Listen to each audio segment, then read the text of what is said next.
The crisp, cool air of late October in Eugene, Oregon, 2005, usually brought with it the comforting scent of wood smoke and damp earth, a familiar prelude to the approaching winter.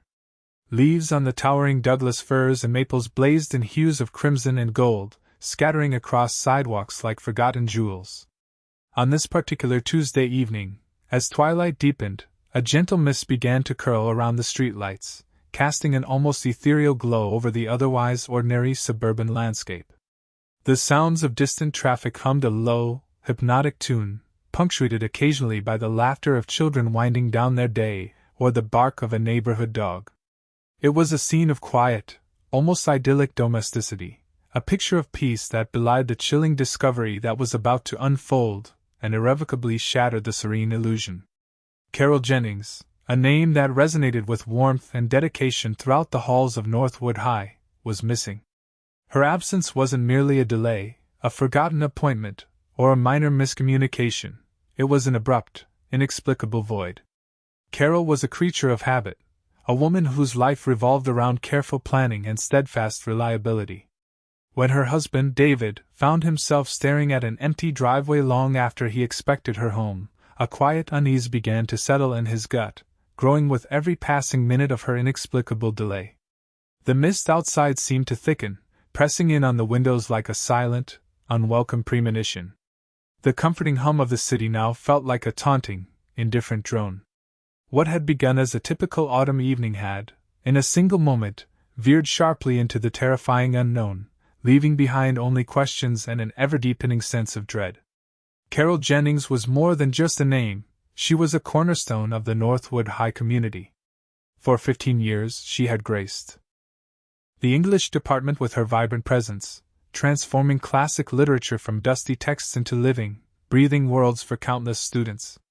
Her classroom, adorned with student artwork and dog-eared copies of Shakespeare and Austen, was a sanctuary where curiosity was nurtured and ideas flourished. Carol wasn't just a teacher, she was a mentor, a confidant, and for many, a second mother. Her passion for teaching was palpable, infectious even. She possessed that rare ability to connect with every student, no matter how disengaged, finding the spark of interest and fanning it into a flame. Her bright, empathetic eyes and a smile that could disarm the most cynical teenager were legendary.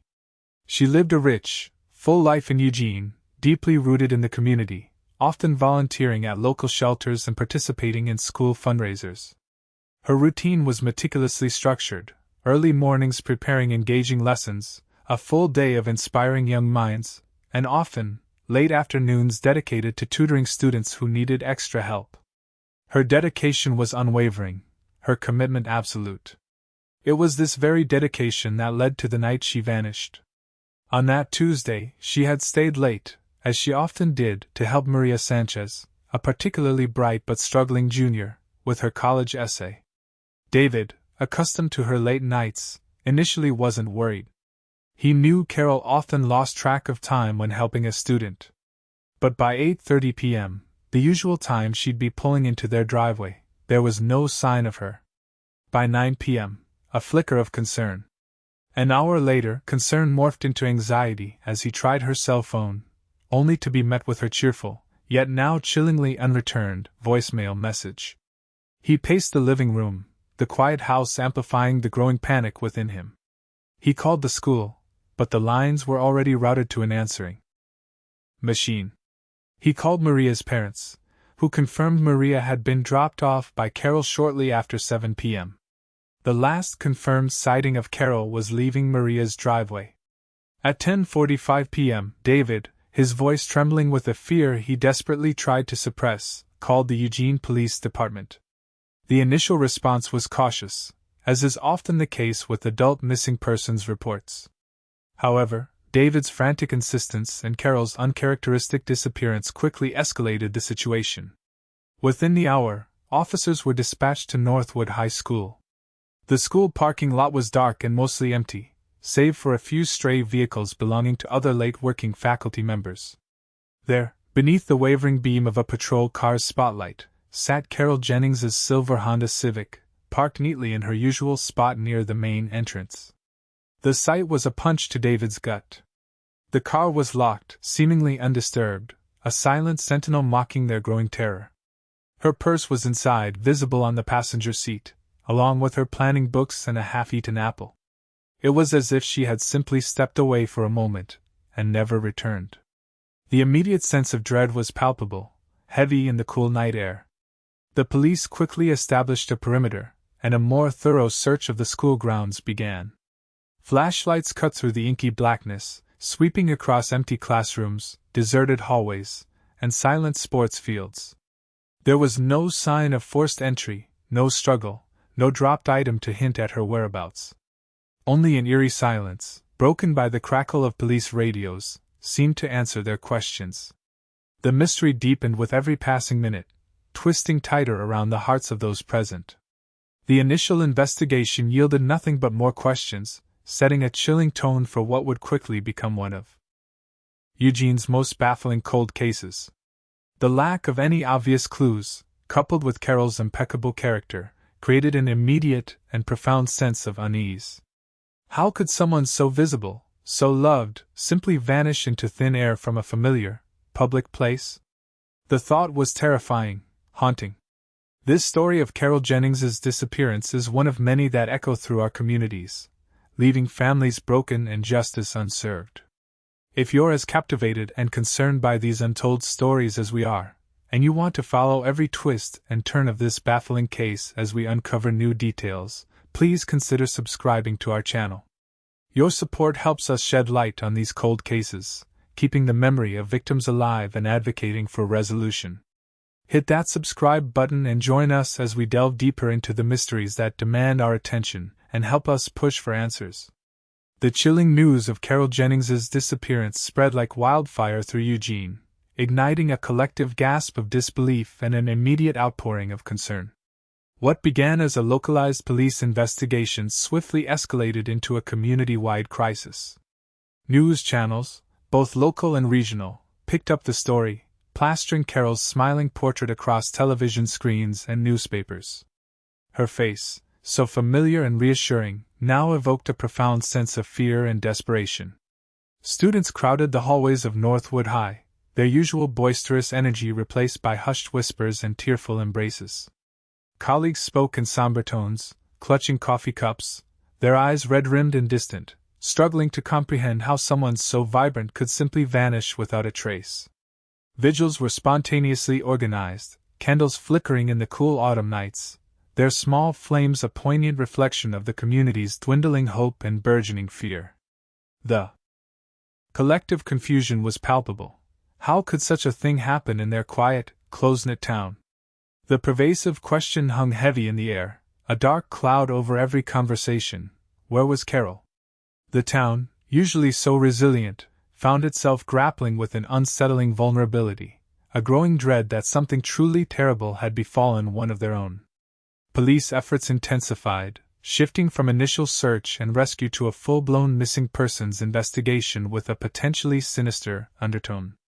David, Carol's husband, was among the first to be interviewed extensively.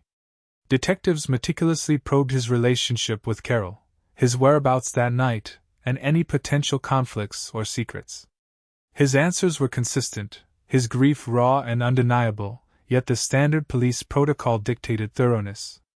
Colleagues at Northwood High provided testimonials of Carol's dedication and kindness, offering no hint of animosity or external threats. Students, still reeling from the shock, described her as universally loved, incapable of making enemies. The initial theories were broad, encompassing everything from a random abduction by an unknown assailant, a disgruntled student seeking twisted revenge, to the more unsettling possibility of something personal, a secret life Carol might have kept hidden. Yet, each avenue led to a dead end, leaving investigators more perplexed than before. There were no obvious suspects, no clear motives, just a gaping void where Carol should have been. Forensic teams painstakingly processed Carol's silver Honda Civic, hoping for a crucial piece of evidence. Every inch of the car, inside and out, was dusted for fingerprints, swabbed for DNA, and meticulously examined for any microscopic fibers or trace evidence. The vehicle offered little. A few latent fingerprints belonged to Carol, David, or Maria Sanchez, the student she had tutored. No foreign prints, no signs of struggle, nothing out of place.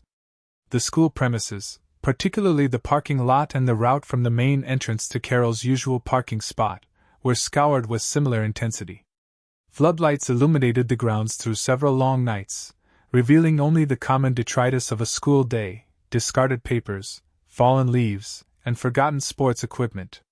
The frustration mounted with each unproductive hour. The lack of any significant forensic trail was baffling, almost as if Carol had dematerialized into thin air. It was a forensic nightmare, a meticulously clean slate that offered no purchase for the investigators desperate for a lead. For David Jennings, the days blurred into an agonizing continuum of uncertainty and public scrutiny. He became a reluctant fixture in the news, his gaunt face and hollow eyes a testament to his unimaginable pain. The media's insatiable hunger for details, combined with the innate suspicion that often falls upon spouses in missing persons cases, added an unbearable layer to his grief. He found himself defending his character, reliving the last hours he saw Carol, over and over, to sympathetic yet probing detectives. Every interview felt like an interrogation, every compassionate gaze from a reporter felt like an accusation. David clung to the hope that Carol would return, a fragile thread fraying with each passing day. He replayed their last conversation, searching for any hidden meaning, any missed warning. The silence of their home, once filled with Carol's laughter and the gentle sounds of her everyday life, was now an unbearable echo chamber of her absence. He felt utterly alone, isolated by his unique brand of sorrow and the weight of unspoken suspicion. As the official investigation struggled to find traction, the Eugene community rallied with remarkable intensity. Volunteer search parties formed, canvassing every wooded area, every abandoned building, and every stretch of riverbank within a 20-mile radius of Northwood High. Hundreds of Find Carol flyers, bearing her warm, familiar smile, papered every lamppost, storefront window, and bulletin board in town. Local businesses donated printing services, food for volunteers, and funds for a reward. Fundraising efforts became community events, uniting people in their shared concern and their fervent desire to bring Carol home. Students organized their own search groups, their youthful optimism a stark contrast to the grim reality of the situation. The solidarity was profound, a testament to Carol's impact on so many lives. Yet, despite the tireless efforts, the widespread compassion, and the desperate hope, no new information emerged. The vast, indifferent landscape swallowed Carol without a trace, leaving behind only an aching void and a community heartbroken by the cruel silence. Every passing day felt like a step further into the abyss, further away from answers, further from Carol. The desperation grew, settling deep within the collective psyche of Eugene, a town holding its breath, waiting for a miracle that refused to materialize. The initial frantic weeks, fueled by community hope and police determination, slowly but inevitably gave way to a chilling, prolonged silence. Days bled into weeks, and weeks reluctantly surrendered to months, each passing moment solidifying the grim reality that Carol Jennings was not coming home. The vibrant posters bearing her smiling face, once ubiquitous, began to fade and curl at the edges, eventually torn down by the wind or replaced by notices for school events. The news cycle, ever hungry for fresh developments, gradually moved on, relegating Carol's disappearance to the archives of unsolved mysteries. The dedicated task force, once a flurry of activity, was eventually scaled back, its members reassigned to more active cases. The Find Carol hotlines, once ringing incessantly with tips and potential sightings, now seldom chimed. Officially, the case of Carol Jennings became a cold case, a file tucked away in a cabinet, waiting for a breakthrough that might never come. The active investigation, the exhaustive searches, the persistent interviews, all wound down, leaving behind a profound emptiness. For those who loved Carol, the silence was deafening, a constant reminder of the unanswered questions that gnawed at their souls. The energy and urgency that had marked the first few weeks dissipated, replaced by a lingering ache and the heavy cloak of uncertainty. The hope, once a fierce blaze, dwindled to a fragile ember, flickering against the cold winds of time. As the official investigation cooled, the void was predictably filled by rampant speculation and shifting theories, particularly among the public and the growing number of armchair detectives. Without concrete evidence, the human mind struggles with ambiguity, creating narratives to fill the gaps. Whispers began to circulate about Carol's personal life, dissecting every detail, searching for a hidden motive or an unknown adversary. Had she had a secret affair? Was there something in her past that had caught up with her? Had she perhaps chosen to leave Eugene, abandoning her life for reasons unknown? Each theory, however outlandish, found fertile ground in the absence of truth. Local forums buzzed with discussions, each poster a self-proclaimed expert, offering intricate scenarios ranging from a jealous colleague to an elaborate abduction plot involving organized crime. The police, while aware of the public's thirst for answers, found themselves chasing shadows, investigating every credible, and many incredible, leads. Yet none of these speculative narratives, no matter how detailed or passionately argued, ever led to concrete evidence or a tangible suspect. The theories merely served to underscore the baffling nature of Carol's vanishing, adding layers of conjecture to an already impenetrable mystery, doing little more than feeding the rumor mill and further confounding the few remaining individuals still actively seeking answers. For David Jennings, the passage of these cold, silent months brought a new, agonizing layer to his suffering: isolation. The initial outpouring of community support, while genuine, gradually receded. People, unsure of what to say or how to act, started to keep their distance. The unspoken suspicion that often clings to spouses in missing person cases, despite no evidence, began to fester. The local grocery store visits became endurances, punctuated by averted gazes and hushed whispers. Neighbors who once offered comfort now seemed guarded. His grief, already an unbearable burden, was compounded by the subtle yet pervasive weight of judgment. He watched helplessly as friends drifted away, unable to navigate the awkward silence that now filled any conversation about Carol. His phone, once overflowing with messages of support, grew quiet. He was left alone in the house they had built together, surrounded by memories, battling not only the profound agony of loss and uncertainty, but also the insidious poison of public suspicion. The media, too, contributed to his anguish, often framing Carol's disappearance in a way that subtly hinted at his involvement, even as they reported the lack of evidence. He found himself trapped in a cruel paradox, grieving his wife's absence while simultaneously feeling like a suspect in the court of public opinion. His life, once intertwined with Carol's vibrant presence, had become a desolate, solitary journey through grief and ostracization. Each year, as autumn colored the trees of Eugene once more, the community rallied for annual remembrances, small but poignant gatherings designed to keep Carol's memory alive and her case from being forgotten. These events were a bittersweet testament to the enduring impact Carol had on so many lives. Candles were lit, prayers were offered, and sometimes a few words were spoken by David or one of Carol's former colleagues. The local newspaper would often run a small piece, a faded photograph of Carol accompanying a call for any new information. These weren't grand public spectacles, but rather intimate ceremonies, attended by those who hadn't forgotten, a steadfast few refusing to let her memory fade into obscurity. Yet, despite the sincere intentions and the annual resurgence of hope, these remembrances rarely yielded new leads. They served primarily as a collective sigh, a poignant acknowledgement that a beloved member of their community was still missing, and that the pain of her absence remained. The events were a ritual of remembrance, a stubborn defiance against the creeping fog of forgotten tragedies, but they couldn't conjure the answers that everyone desperately craved.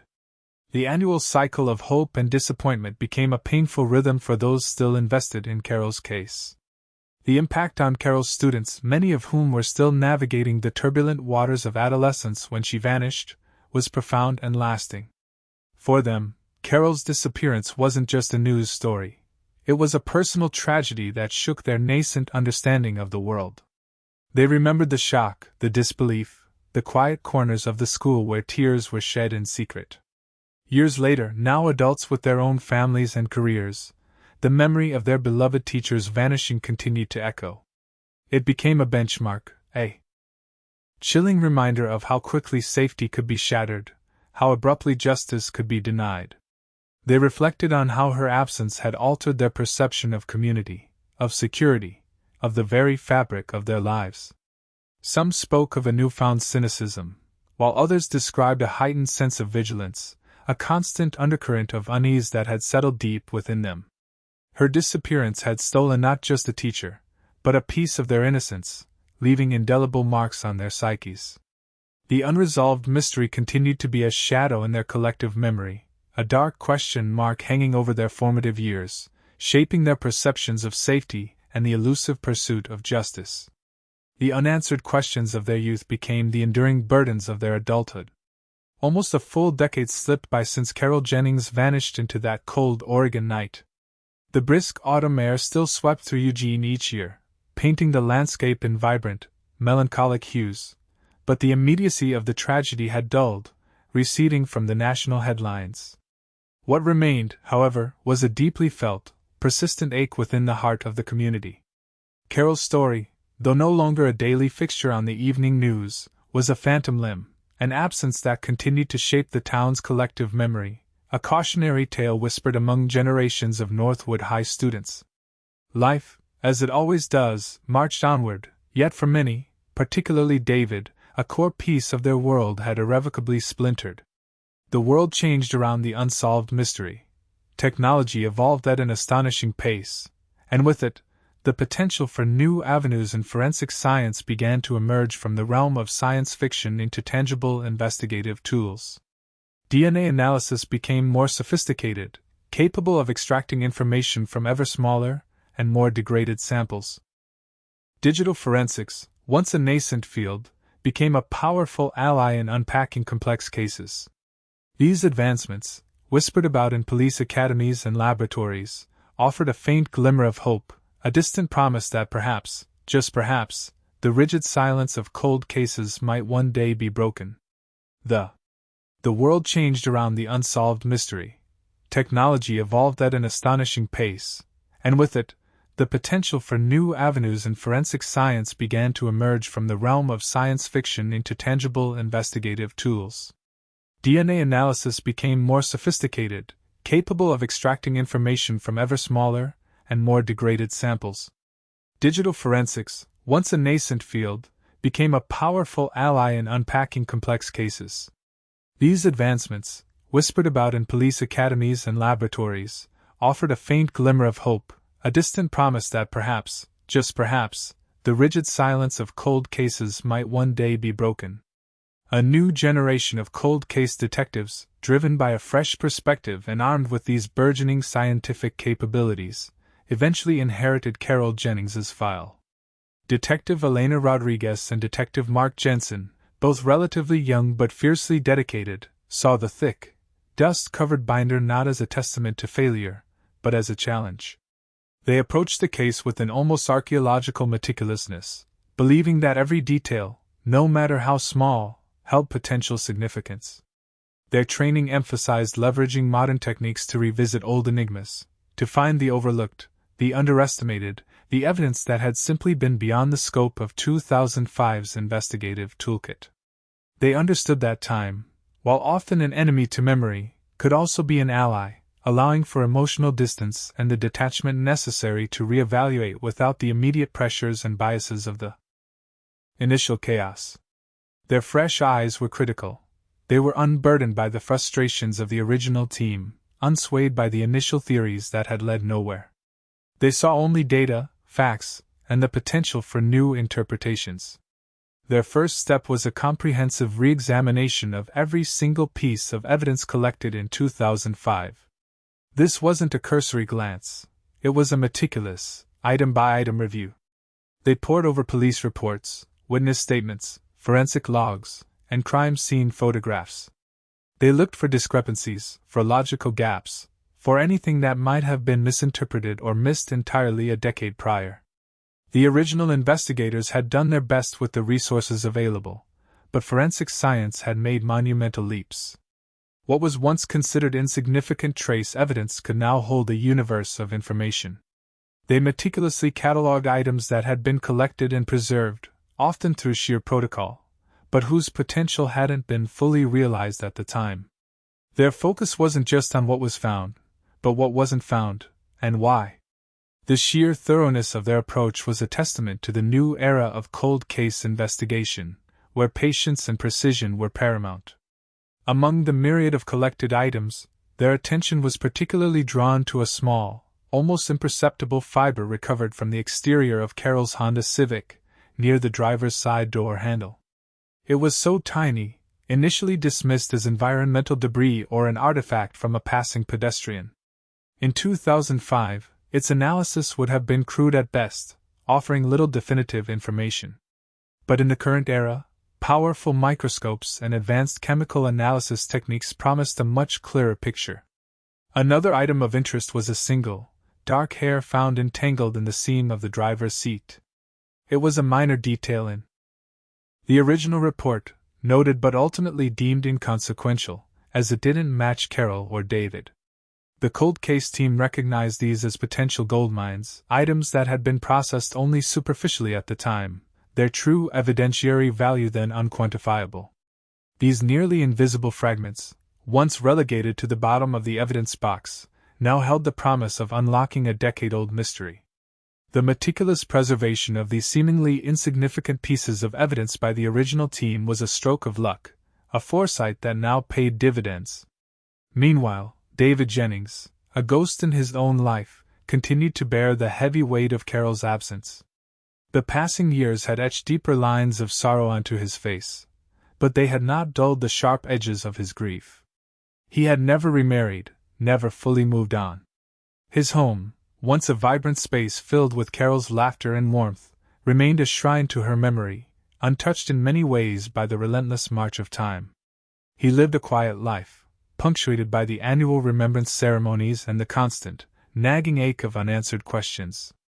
Every phone call from an unknown number still sparked a jolt of desperate hope, quickly extinguished by the mundane reality of telemarketers or wrong numbers. He had learned to live with the void, but he had never truly accepted it. The thought of Carol, forever young in his memories, was a constant companion, a bittersweet torment. He had aged, his hair now streaked with more gray, his shoulders slightly stooped, a visible manifestation of the emotional burden he carried. His life had been permanently altered, fractured into a before Carol vanished and an after Carol vanished, two distinct eras separated by an impenetrable wall of mystery. The hope of resolution had all but faded, replaced by a quiet, resigned despair.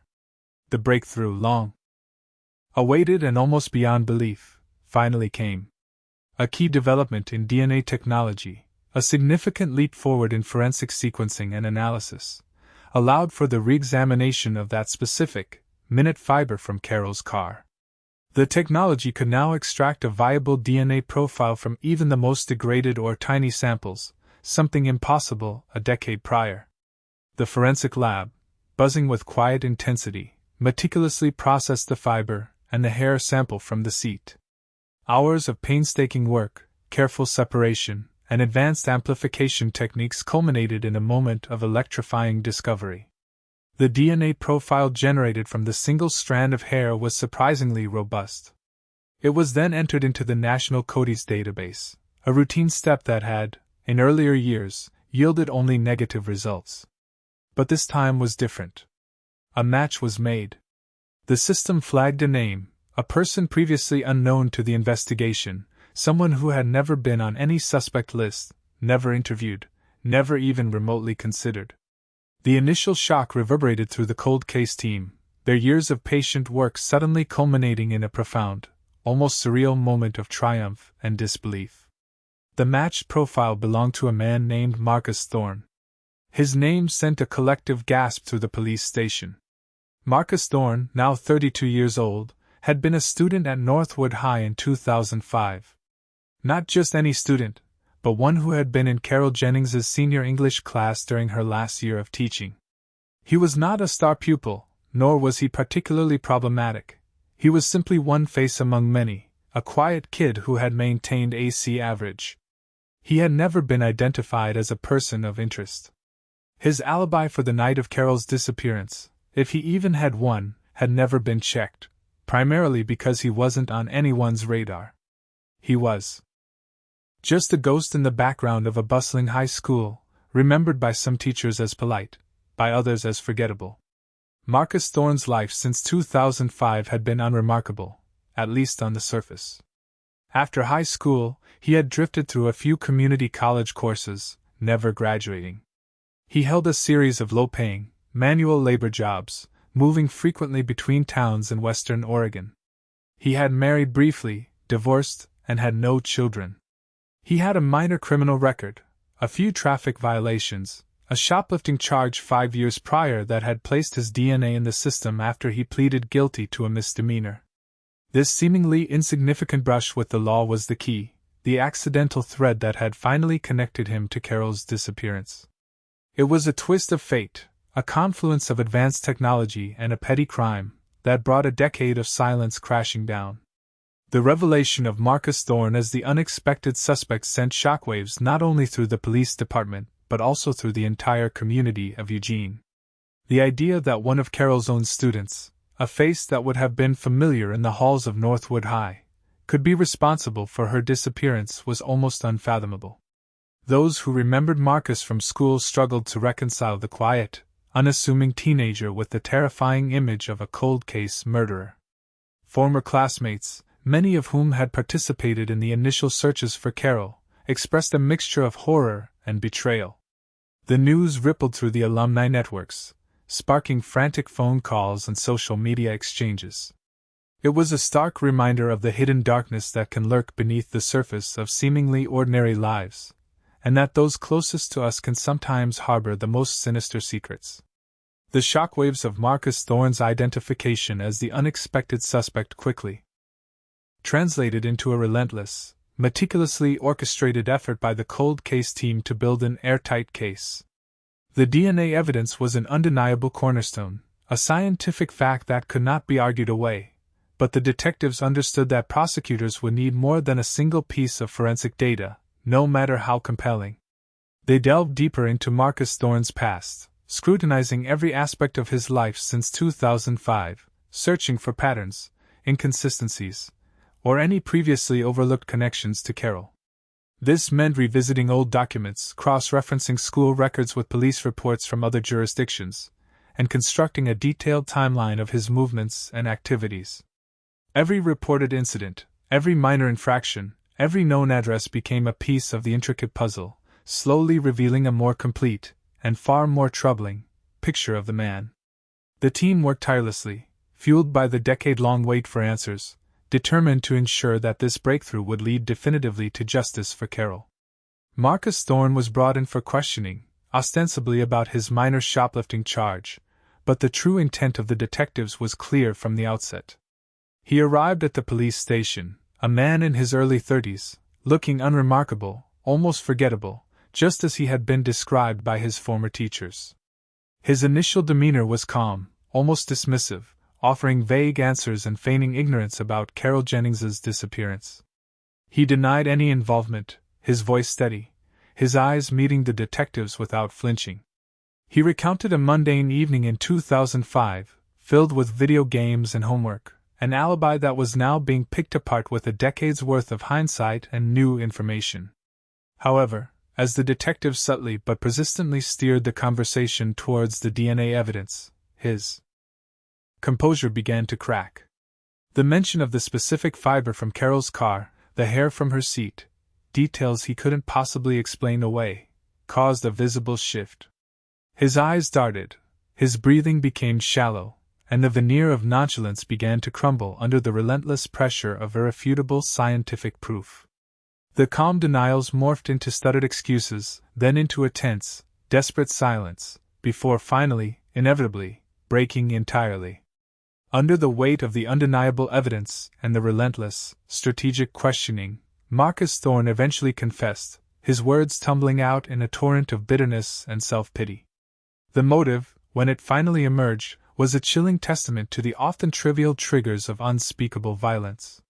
It wasn't a grand conspiracy or a deep, dark secret. It was rooted in an interaction, seemingly minor and forgotten by Carol, but which had festered in Thorne's mind for years, twisting into a profound sense of humiliation and resentment. During a late tutoring session with Carol, a few weeks before her disappearance, Carol had gently but firmly corrected a passage in his college essay, highlighting his lack of effort and suggesting he apply himself more seriously. What Carol intended as constructive criticism, Marcus perceived as a public shaming, despite being alone in her classroom. He felt intellectually inferior, exposed, and deeply embarrassed by her perceived condescension. That feeling, coupled with general academic frustration and a growing sense of inadequacy, morphed into a simmering rage, directed solely at Carol. He felt she had belittled him, scoffed at his intelligence, and that resentment became a cancerous growth, consuming his thoughts until it dictated his actions. The narrative of the crime, meticulously pieced together from Thorne's confession and the re-examined forensic evidence, painted a grim picture of that fateful autumn night in 2005. Thorne, having finished his own late night studying at the school library, saw Carol's car still in the parking lot. The sight reignited his simmering anger. He waited, hidden in the shadows of the school building, until she emerged, her mind likely preoccupied with lesson plans or the quiet drive home. As she approached her car, he stepped out, surprising her. He initially intended to confront her, to verbally lash out, to finally tell her off. But the confrontation quickly escalated. Carol, startled and sensing his aggression, tried to de-escalate, her innate kindness shining through even in fear. Her attempts to calm him, however, only fueled his rage, misinterpreted by his twisted perception as further condescension. In a fit of uncontrolled fury, he physically attacked her. The struggle was brief but brutal. He subdued her, forcing her into her own car, where the singular dark hair was later found. He then drove her to a secluded, wooded area outside of town, a place he knew from hiking as a teenager, where he tragically ended her life. He then meticulously cleaned out her car, wiping down surfaces, removing any obvious traces of his presence before abandoning it back at the school, hoping to make it appear as if she had simply vanished from the parking lot itself, a ghost in the night. Beyond the crucial DNA evidence in Thorne's confession, investigators worked tirelessly to gather corroborating details that would solidify the case for prosecution. They revisited old phone records, now far more detailed and accessible than in 2005, which confirmed Thorne's cell phone pinging in the general vicinity of the secluded area he described during the approximate time of Carol's murder. A re-interview with an aging security guard, who had been on duty that night at Northwood High, jogged his memory. He recalled seeing a figure, indistinct in the dim light, emerging from the shadows near Carol's car shortly before he completed his final patrol sweep. At the time, he thought nothing of it, assuming it was a late-leaving student or faculty member. Now, reinterpreting his statement through the lens of Thorne's confession, that fleeting glimpse became powerful corroboration. Furthermore, a thorough search of Thorne's current residence, conducted under warrant, yielded an old, dusty journal, hidden away in a box of high school mementos. Within its pages, scrawled in an almost illegible hand, were angry, rambling entries about his perceived humiliation by Carol Jennings, detailing the simmering resentment that had consumed him.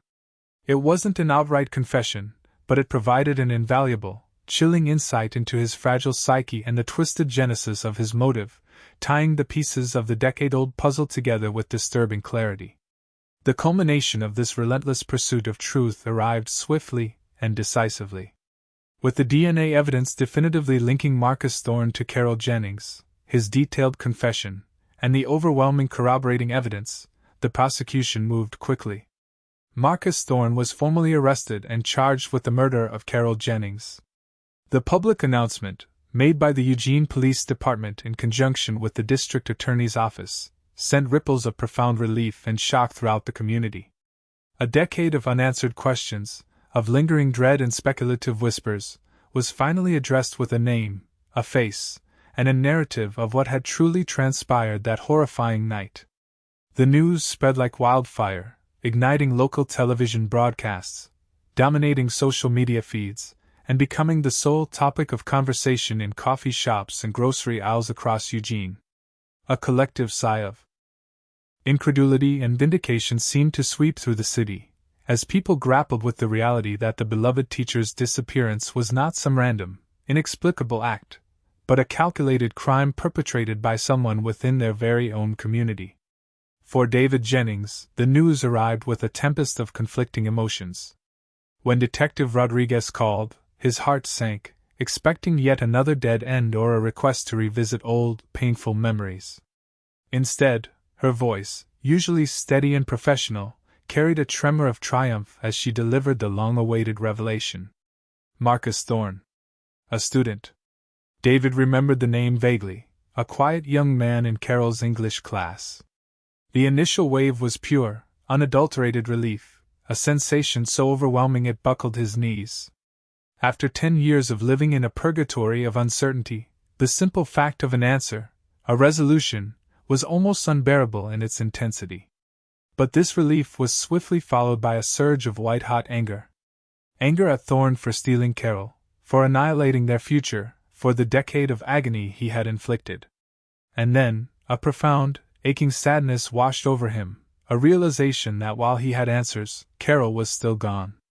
The hope he had clung to for so long, the fragile possibility that she might one day walk through their door, was now irrevocably extinguished. The truth, while a balm for the torment of the unknown, brought with it a fresh, unsparing wave of grief, a final, definitive farewell to the woman he loved. He had closure, yes, but it was a cold, hard, and brutal form of peace. The raw emotions threatened to consume him, a decade of suppressed pain bubbling to the surface.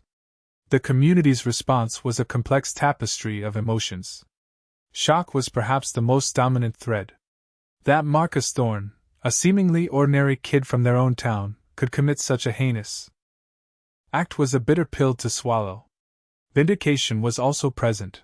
The years of unanswered questions, the whispers, the vague theories, were now replaced with concrete facts. There was a palpable sense of relief that the monster among them had been identified, that Carol's memory would finally be honored with justice. Yet, woven throughout these feelings was an undeniable thread of sorrow. Not just for Carol, but for the lost potential, the shattered innocence, and the chilling realization that evil could wear such an unassuming face. Vigils, once held in desperate hope for Carol's return, now became solemn ceremonies for remembrance and a collective acknowledgement of the long-overdue justice. The chatter shifted from, "Where is Carol?" to, "How could he?" The community grappled with the aftermath, slowly beginning to heal, but forever marked by the tragedy and the shocking identity of its perpetrator. The lingering shadow of uncertainty had lifted, but the scar remained. The legal process, now set in motion, unfolded with a gravity commensurate with the crime's decade-long dormancy. The prosecution, spearheaded by a formidable team, meticulously prepared their case against Marcus Thorne. The trial began several months later, a courtroom packed with journalists, community members, and Carol's extended family and friends, all eager witnesses to the long-awaited reckoning. The presentation of evidence was a powerful and compelling narrative. The DNA analysis, meticulously explained by expert forensic scientists, stood as the unassailable centerpiece, a scientific declaration of Thorne's undeniable presence at the crime scene. Enlarged photographs of the tiny fiber and the dark strand of hair, once deemed insignificant, now hung prominently in the courtroom, silent but damning testaments. The prosecution laid out a chilling sequence of events, using Thorne's own confession, corroborated by the re-examined phone records and the security guard's revised testimony, to paint a vivid, horrifying picture of Carol's final moments. They presented the journal entries, Thorne's angry, bitter thoughts about Carol, offering a window into the twisted psychology that fueled his actions. Each piece of evidence, patiently gathered and powerfully presented, fortified the prosecution's argument, steadily chipping away at any lingering doubt. Throughout the trial, the human cost of Thorne's actions became painfully clear through the emotional testimonies of Carol's family and friends. David Jennings, his voice thick with a decade of unshed tears, spoke with heart-wrenching raw honesty about the vibrant woman Carol was, the profound emptiness her absence had created, and the unbearable weight of living without answers. He described the agonizing uncertainty, the phantom hopes, and the crushing despair. Carol's sister recounted her unwavering spirit, her dedication to her students, and the joy she brought to every family gathering. Former colleagues spoke of her infectious enthusiasm and her unwavering support. Students, now adults, bravely took the stand, their voices cracking as they recalled the lasting impact of their beloved teacher's disappearance, the loss of a mentor who had shaped their young lives. Their words transformed Carol from a mere victim in a cold case file into a living, breathing, cherished individual, a vibrant light extinguished too soon. These impact statements, delivered with immense courage and profound grief, brought the human element of loss to the forefront, forcing everyone in the courtroom to confront the real, devastating consequences of Marcus Thorne's choices, reminding them that behind every piece of evidence and every legal argument stood a life brutally cut short, and countless others forever altered by her absence. The raw emotions hung heavy in the air, a stark reminder of the decade-long shadow cast by one man's act of violence. After weeks of intense testimony, compelling evidence, and the raw, unvarnished emotions laid bare by those who loved Carol, the jury, after careful deliberation, returned with their verdict. Guilty. Marcus Thorne, his face devoid of expression, heard the word that sealed his fate. The flicker of hope he might have clung to during the trial was extinguished as the judge's voice, firm and resonant, sentenced him to life in prison without the possibility of parole. Justice, a word that had felt hollow and distant for a decade, finally resonated with a profound, almost sacred certainty. The legal system, slow and meticulous, had delivered its definitive end to the mystery, closing the file on Carol Jennings's disappearance and murder. A measure of peace, a fragile, hard-won peace, descended upon the courtroom. It wasn't a celebration, for nothing could bring Carol back, but it was a recognition that accountability had been met, that the truth had prevailed against the insidious shroud of time and deception. The scales of justice, though agonizingly delayed, had finally irrevocably tipped. For David Jennings, the guilty verdict and subsequent sentencing brought a complex tapestry of relief, exhaustion, and a deeply personal measure of peace. He sat in the courtroom, his eyes fixed on Thorne, as the judge delivered the sentence, feeling a weight he hadn't realized he was still carrying begin to lift from his shoulders. The turbulent ocean of uncertainty that had defined his life for 10 years finally receded, leaving behind a quiet shoreline where grief could now settle without the constant, gnawing question of why or who. He found solace not in vengeance, but in the simple fact that Carol's murderer would never again walk free, never again inflict such pain. The conclusion of the trial marked a turning point, allowing him, for the first time in a decade, to begin the arduous journey of healing, not just from loss, but from the prolonged torment of the unknown. The story of Carol Jennings, in its resolution, underscored the extraordinary persistence of law enforcement, particularly the dedicated cold case team who refused to let her memory fade into obscurity. It was a testament to their unwavering commitment, their belief that every life lost deserves justice, no matter how much time attempts to bury the truth. David knew that his life would never be the same, but he could now carry Carol's memory forward, no longer tethered by the chains of an unsolved crime. Carol Jennings was remembered not just as a victim, but as the vibrant, beloved teacher she truly was, a shining light whose legacy of kindness and intellectual curiosity continued to resonate through the countless lives she touched. Her former students, now parents themselves, often spoke of her influence, how her passion for literature had ignited their own love of reading, or how her gentle encouragement had propelled them towards their chosen careers. She was remembered in the warmth of shared stories, in the quiet corners of libraries, and in the enduring spirit of Northwood High School. The annual remembrances in Eugene, once marked by a desperate plea for answers, now became celebrations of her life, her unwavering spirit, and the indelible mark she left on her community. Her name, once synonymous with a tragic disappearance, was now spoken with reverence for her dedication and the ultimate triumph of justice in her name. Her legacy was not defined by her final moments, but by the richness of her life, the seeds of knowledge she planted, and the profound love she inspired. She lived on, not as a symbol of loss, but as an emblem of enduring impact. The resolution of Carol Jennings's case stands as a poignant reminder of the power of hope, even when faced with the desolate expanse of time. It is a testament to the remarkable advancements in forensic science, technologies that can coax secrets from the most minute particles, bridging decades of silence. What was once the realm of conjecture and despair can now be illuminated by the meticulous work of dedicated professionals and the ceaseless evolution of scientific inquiry. This case, once a haunting cold file, ultimately affirms the triumph of justice, demonstrating that even the most cunningly concealed crimes can, eventually, be brought to light. It serves as a beacon for other cold cases, an inspiration for investigators and families who cling to the belief that answers, however long delayed, are possible. The human spirit's relentless pursuit of truth, coupled with the unwavering commitment to justice, ensures that no life, no story, is ever truly forgotten. The story of Carol Jennings underscores a fundamental truth. While evil may attempt to hide its tracks, truth, given enough time and unwavering dedication, will always find a way to emerge from the shadows, ensuring that those who have been silenced are finally given a voice. If Carol's story has moved you, if it has ignited a spark of hope or reinforced your belief in the tireless pursuit of justice, please take a moment to like this video, share it with others who appreciate compelling true crime narratives, and most importantly, subscribe to our channel. Your support allows us to continue bringing these vital stories to light, keeping the memories of victims alive, and highlighting the incredible work of those who fight for justice every single day. Join our community as we delve into the depths of human behavior and the unwavering quest for truth.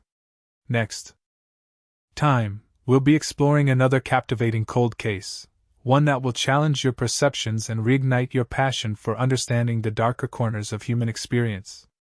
Don't miss it.